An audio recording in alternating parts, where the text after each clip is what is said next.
ટ્રેનના દાખલાઓ પરીક્ષાની અંદર વારંવાર છે એ પૂછાતા હોય છે, એટલે ટ્રેનના દાખલાઓ કર્યા વગર પરીક્ષામાં જવાય નહીં, અને આમ તો આખું મેથ્સ કર્યા વગર પરીક્ષામાં ન જવાય. જોઈએ એક દાખલો. 95 કિલોમીટર પ્રતિ કલાકની ઝડપે જતી ટ્રેનને સામેથી 4 કિલોમીટર પ્રતિ કલાકની ઝડપે ચાલતા આવતા માણસને પસાર કરતા કેટલો સમય લાગશે?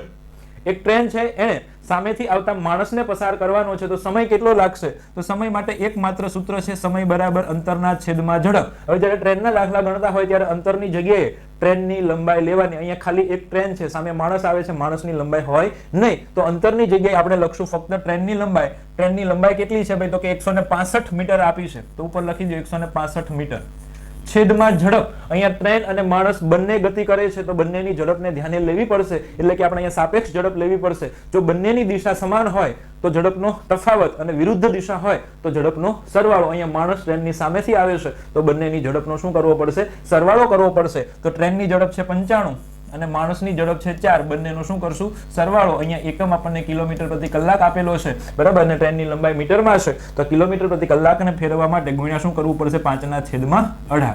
સાદુરૂપ આપીએ એટલે આપણને શું મળી જશે? જવાબ મળી જશે. તો જુઓ, ઉપર 165, આ 18 છે, 165 સાથે ગુણાકારમાં જતા રહેશે, છેદમાં 95 અને 4 99, એને ગુણ્યા આ 5/5, બરાબર છે.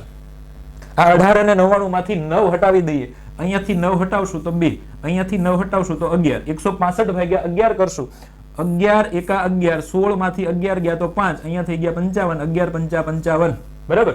હવે 15 ભાગ્યા 5 કરીએ, 5 તેરી 15, અને ઉપર 3 ગુણ્યા 2 વધ્યા, 3 ગુણ્યા 2 એટલે શું આવશે? 6. હવે અહીંયા એકમ શું આવશે? તો કે સેકન્ડ આવશે, તો 6 સેકન્ડ છે એ આપણો ફાઇનલ આન્સર બનશે. ક્યાં છે? તો કે ઓપ્શન બી ની અંદર.